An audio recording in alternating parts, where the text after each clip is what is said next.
Tak ada masalah kos sangat pun. Ah, Tengok okey je, tenang je, ah. apa nak kita ni? Bukan naik basikal musafir tu kan. Contoh.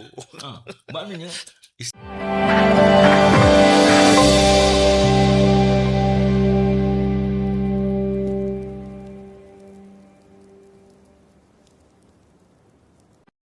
Hari ni Ramadan yang ke-9, minggu yang kedua kita berpuasa kan. ya, alhamdulillah. Minggu yang kedua kita berpuasa. So apa yang doktor nak sampaikan kepada kami semua ni warga Cakis. Masya-Allah. Sebab minggu lepas doktor tak ada kan. Berpuasa di perantauan kan minggu lepas kan ada dah balik dah. Oh, minggu lepas je. Ah, Dah berada di sini. dah berada di sini, Masya Hmm. Allah. Tajuk cuti kan. Cuti minggu lepas kan. Minggu lepas Jumaat. saya wujud sebenarnya. Oh wujud. Memang Ah, wujud. saya wujud di alam nyata. Betul. Berada di sini di Cakis. Masya Allah. Okey, Doktor, silakan Doktor. Apa yang nak dikongsikan kepada warga Jakis pada minggu ini, siri yang ke-7 program Inspirasi Info Jakis kita. Bismillahirrahmanirrahim. Assalamualaikum warahmatullahi wabarakatuh. Waalaikumsalam warahmatullahi wabarakatuh. Terima kasih kepada Tuan Taufik yang telah menjemput saya untuk menjadi pengisi program aspirasi. Aspirasi. Ya. Segmen inspirasi. Segmen inspirasi. Ya, segmen Jadi inspirasi. pada pagi ni alhamdulillah kita dah pun masuk kepada hari yang ke-9. 9 betul Doktor. Nampak cepat je masa berlalu dan secara bila kalau kita melihat kepada waktu ni seolah-olahnya dah pun berada pada fasa yang pertama, 10 hari yang pertama. 10 hari yang pertama masih Dan lagi nak dalam menghabiskan dalam fasa 10 hari yang pertama. 10 hari yang pertama dalam bulan Ramadan ni kan. Ya. Alhamdulillah pertamanya mungkin ini segmen bila masuk bulan Ramadan ni saya ucapkan tahniah lah kepada tuan-tuan yang Allah pilih. Masya Allah. Ya, kita ni dipilih oleh Allah Ta'ala untuk masuk dalam bulan Ramadan. Masya Allah. Alhamdulillah, mudah-mudahan yang sehat alhamdulillah. Yang sakit, yang diuji dengan kesulitan-kesulitan tu kita ucapkan innalillahi wa inna ilaihi rajiun. Hasbunallahu wa ni'mal wakil. Sebab ya, semuanya itu juga di atas izin ketentuan daripada Allah Subhanahu wa taala. Apapun yang berada pada keadaan kita sehat, diberikan peluang untuk ya, kita masih lagi mempunyai keupayaan, kesempatan ni untuk menikmati ataupun kita panggil menyantuni kedatangan Ramadan. Masya Allah. Jadi Ramadan ni dia menyantuni, maksudnya dia tetamu. Ramadan ni dia datang bertamu dengan kita ni setahun sekali. Jadi bagaimana kita nak menyantuni kedatangan Ramadan inilah yang kita cuba sentiasa untuk koreksi, membetulkan, menambah baik. Mungkin yang lepas kalau kita kata umur masuk ke 40 tahun dah 40 kali barangkali. Kemudian kalau kita dah 50 tahun, maknanya dah 50 kali kita berjumpa dengan Ramadan. Diberikan peluang untuk berjumpa, bertandang di bulan Ramadan. Ya, alhamdulillah. Masya Allah. Tuan Amir kata ni macam aspirasi hari ni. Betul. Jadi bila kita berbalik kepada untuk mengingati semula tentang bagaimana kemuliaan, kehebatan, kemuliaan bulan Ramadan ini sepatutnya sama-sama kita rasai. Jangan, mungkin ada orang kata alah bisa tegal biasa, macam biasa-biasa je kan. Sedangkan ada tak ada perasaan. Tak ada perasaan. Dia jadi macam alhamdulillah biasa kan. Puasa je pun. Lepas tu bila nak masuk fasa-fasa nak ujung ni dah kita akan berbicara. Ni radio belum lagi mula-mula lagi. Tapi malam tadi saya pergi Seksyen 18 dia dah mula buka bus dah. Dia dah ke. Tuan-tuan jangan lupa bermula malam ini kita akan dekor raya ataupun akan bermulanya untuk jualan-jualan raya. Nampak? Semangat tu dah pun mula. Masya Allah. Baru 10 hari puasa kan. Orang kata awal tak kalut katanya. Jadi apa pun tak apalah, itu sebagai satu apa yang kita nak capai memang akan sampai jugalah waktu tu. Cuma bagaimana kita menyantuni kedatangan Ramadan ini dengan penuh penghayatan. Yang kita nak sama-sama merenung kembali, mengingatkan kembali. Kadang-kadang kita ni ingat, kadang kita lupa, kadang kita bersemangat, kadang kita lemah. Betul. Itu hakikat kita sebagai manusia ni. Ya? Saya nak berbalik kepada bila mana Allah Subhanahu Taala ataupun dalam ayat Al-Quranul Karim, ya ayyuhallazina amanu kutiba alaikumusiyam kama kutiba alal ladzina min qablikum la'allakum tattaqun. Jadi la'allakum tattaqun ini yang kita nak capai, sebab itu adalah dia punya result, keputusan yang kita akan capai. Bila mana kita sebut dalam bulan puasa ni, endingnya yang Allah nyatakan dalam ayat tersebut, la'alla. Kalau yang lepas ada sebutkan la'alla, Betul. laita. Betul, Tuan Mujahid. Saya Syekh, ingat. Syekh Azhar kita. Saya Azhar.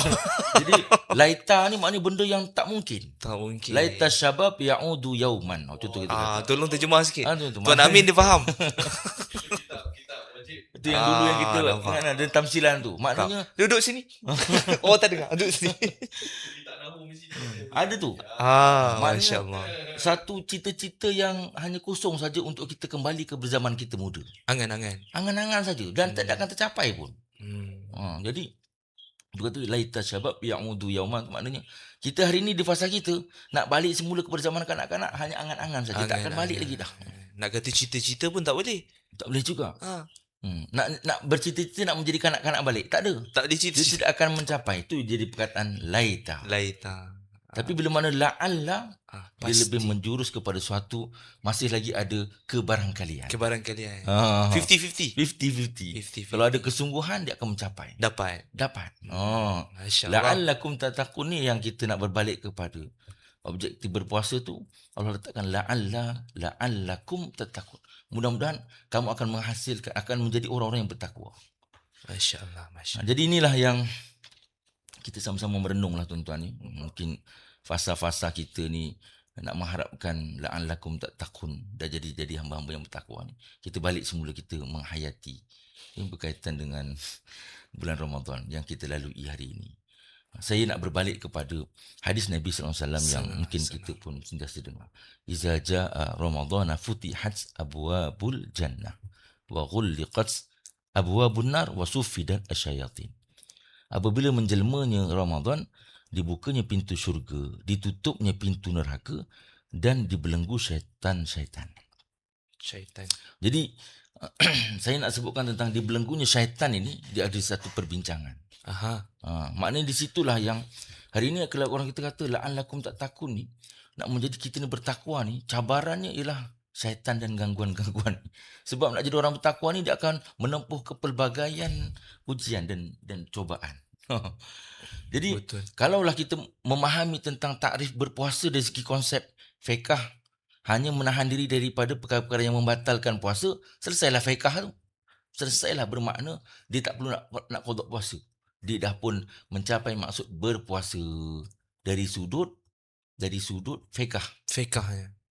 Tetapi kalau kita memahami tentang la'allakum tattaqun ni, dia bukan hanya dari sudut fiqh saja. Dia nak mencapai dari segi sudut jiwa, kerohanian. Masya Allah. Sebab itu dalam bulan Ramadan ini Allah aturkan supaya dia menjadi suatu proses pembentukan dari sudut jasad luaran yang menahan diri daripada dari sudut kesihatan lah.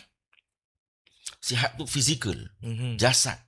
Dan juga dalam konteks berpuasa ini juga Allah sedang mengajar kita satu proses membentuk dalaman juga. Membentuk rohani kita. Membentuk rohani, jiwa kita. Masya Allah. So maknanya kedua-duanya ni menggambarkan tentang inilah proses yang Islam sediakan.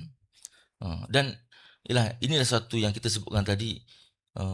Ialah Allah mengaturkan, Allah datangkan Islam itu kepada kita ni supaya kita dapat memahami hikmah bahawa puasa itu dia bukan hanya bersifat untuk kebaikan dari sudut jasad yang zahir saja, tapi dia lebih membentuk kepada dalaman juga. Sebab itu bagi kita yang memahami berpuasa ni, dia mesti kena ambil dua-dua tu. Maknanya dari sudut fiqhnya dia kena menahan diri lah, jangan berbuka puasa mengambil makanan itu secara terbuka, memang boleh kena tangkap lah. Tidak menghormati bulan Ramadan. Betul. Di samping itu juga yang berkaitan rohani ni, jiwa-jiwa ni, tapi tak ada penguasa yang boleh tangkap. Kalau kita ego kita sombong ke, tak ada siapa penguasa yang tangkap. Betul. Jadi kat sini ni kadang-kadang loose, ramai orang yang dia terlalai. Bila terlalai itu yang mengurangkan tu. Mengurangkan tu.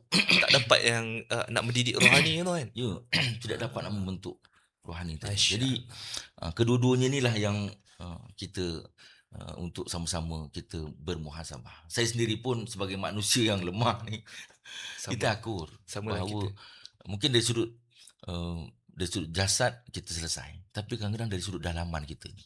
Sebab itu bila kita berbalik dalam hadis Nabi SAW juga yang Sallallahu alaihi menjelaskan berkaitan dengan asyamu junnatun.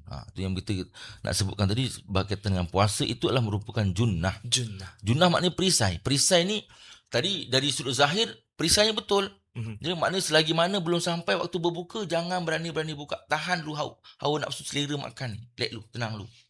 Dan tengok bazar kan. Selagi mana belum waktu azan, jangan berani-berani makan. Kalau dimakan boleh kena tangkap. Okay. Tapi kalau dalam konteks hari ni berpuasa pun yang tadi kita membentuk rohani tadi ialah supaya dia juga cuba menahan diri daripada perkara-perkara yang sifatnya merosakkan pahala-pahala puasa tadilah. Mungkinlah tadi dalam istilah kata junnatun tu dalam segi rohani, kita juga tidak menahan diri daripada apa-apa kehendak hawa nafsu kehendak kita. Menahan daripada cakap berbohong ke, ataupun cakap lebih ke, Mengutuk orang ke. mengutuk orang ke. InsyaAllah. Dia sebenarnya kalau boleh tu dikawal. Kita aku sedang berpuasa, inni shaimun. Nak bercakap tu. Emosi kita pun sangka-sangka buruk ni pun kalau boleh, tu sampai tahap tu yang khusus. Tu maknanya prinsip tu lah. Mana kalau boleh nak kawal, aku ni puasa ni. Tapi kalau kita puasa tapi semacam juga, sangka buruk pun on juga, ego pun on juga kan. Lepas tu yang dapat lapar dan dahaga saja tu. Masya-Allah. tuan-tuan, Subhanallah.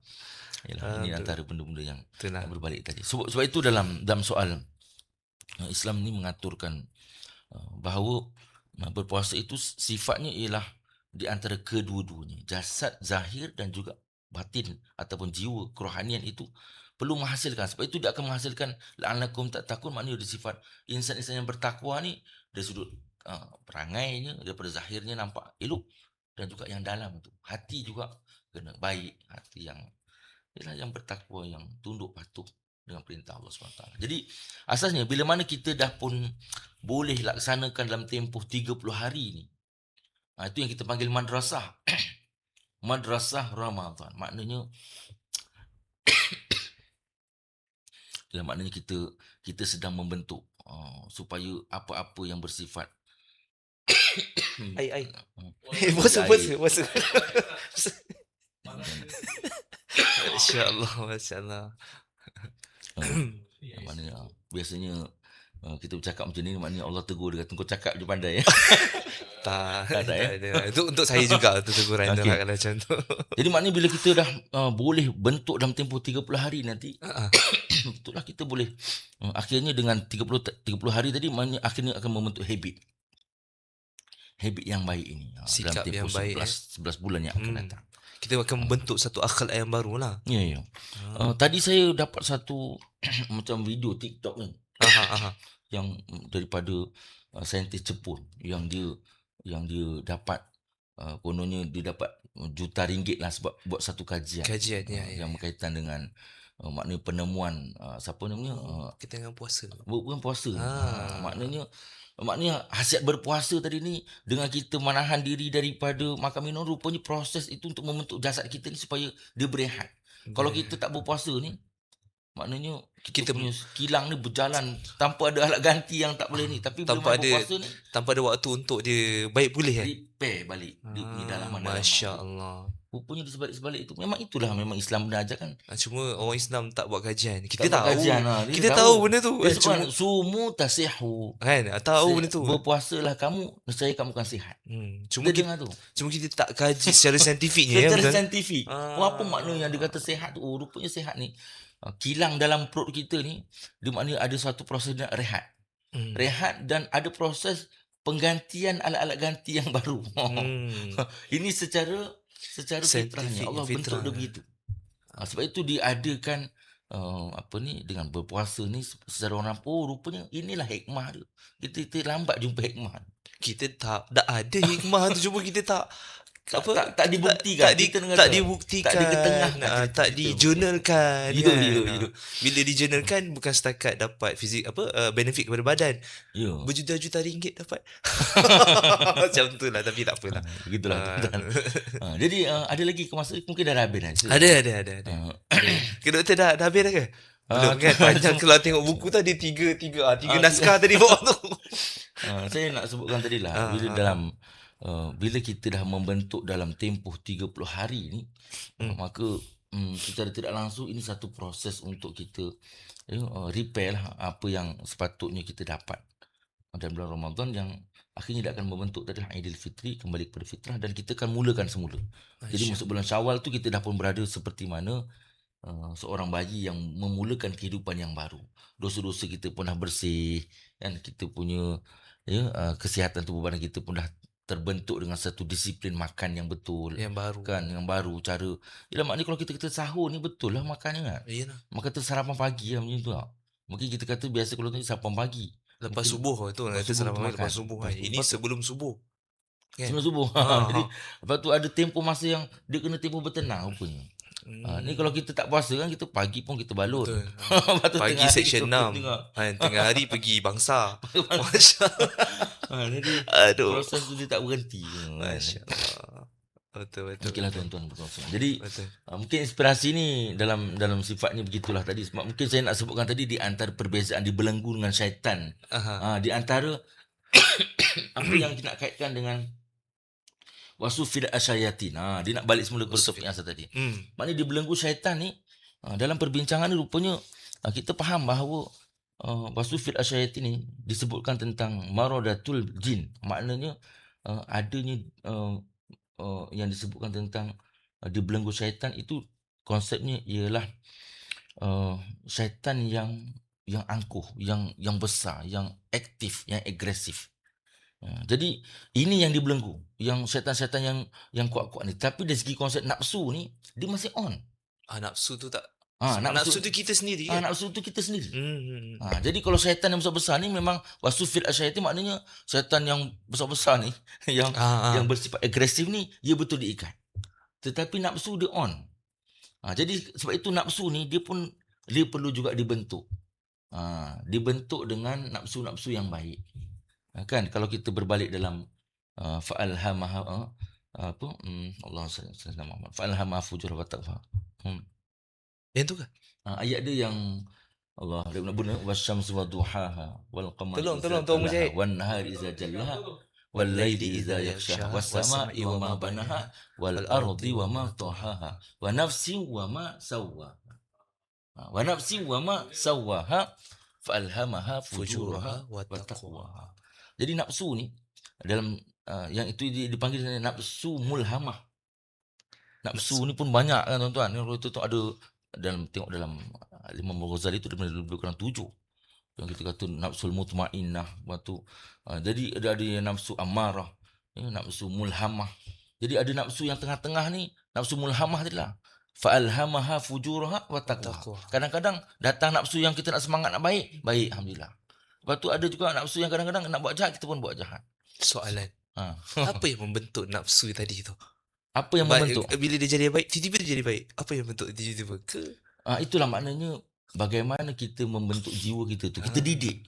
Kadang-kadang nafsu kita ni dia perlu dididik dengan mungkin dengan bentuk paksaan, dengan ilmu, dengan kesungguhan kita, dengan kepahaman. Faktor luaran? Faktor luaran ni contoh macam kawan-kawan dengan Tuan Mujahid kan, contoh.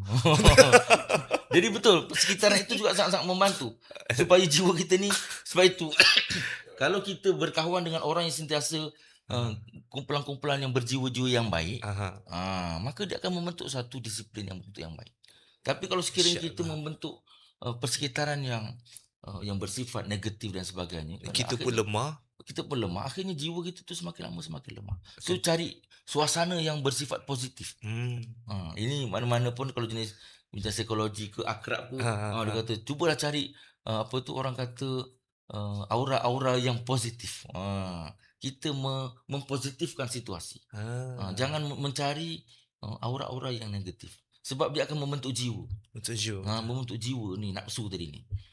Jadi kalau nafsu yang baik, jadi mudah-mudahan akhirnya kalau nafsu yang baik ni, nafsu mutmainnah yang menenangkan, dia pula yang ajak. Dia pula menjadi suatu komunikasi dalaman. Dia kata, kau kan faham tentang agama, kau kan faham tentang sembahyang waktu, kau kan faham tentang dosa pahala.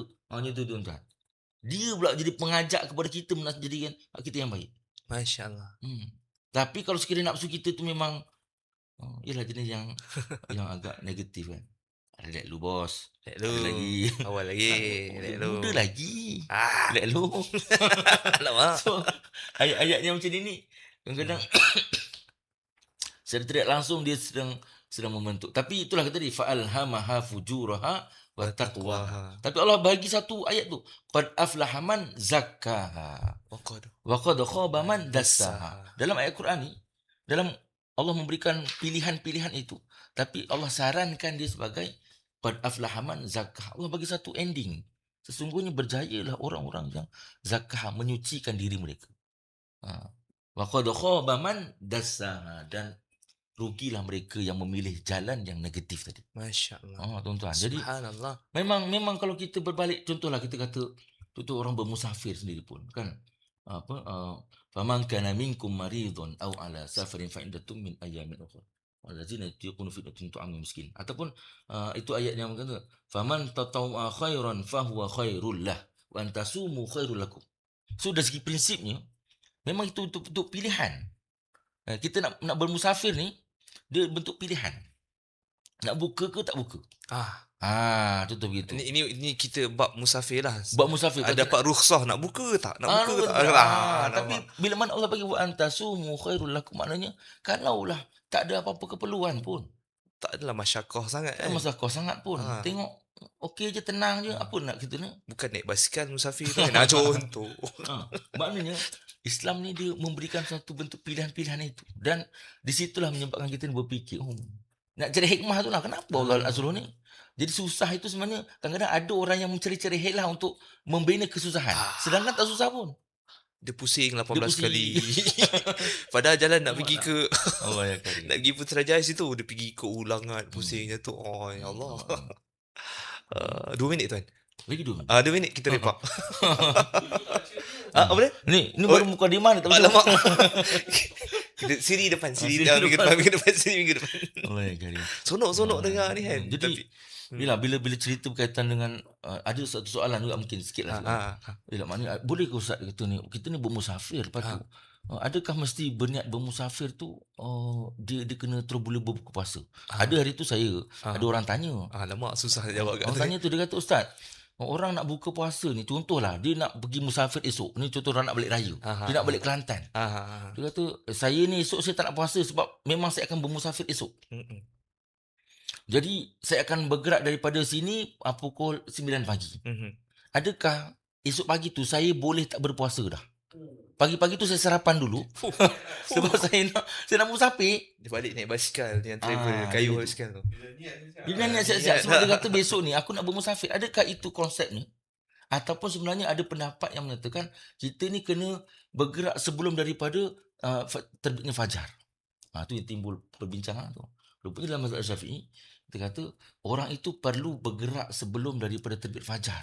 Sebelum waktu subuh. Jadi maknanya kalau kat jalan dia dah rasa nak buka puasa, adalah keringanan di situ.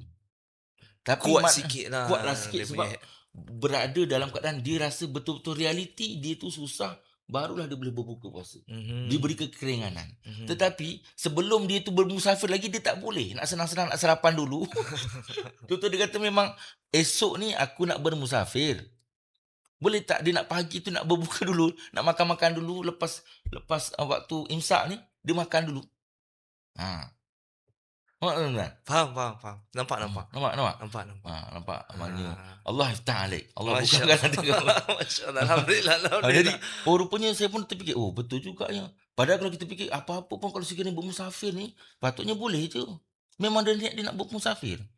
Tapi dari sudut yang lebih mendalam, wa antasumu khairul lakum tadi, maknanya dia tidak boleh nak berbuka tu sewenang-wenangnya. Dia kena jalan dulu, rasai tentang kesusahan itu, barulah diwujudkan keharusan. Tak cukup. Kesusahan itu belum ada. Elah dia. Dia begitu kan.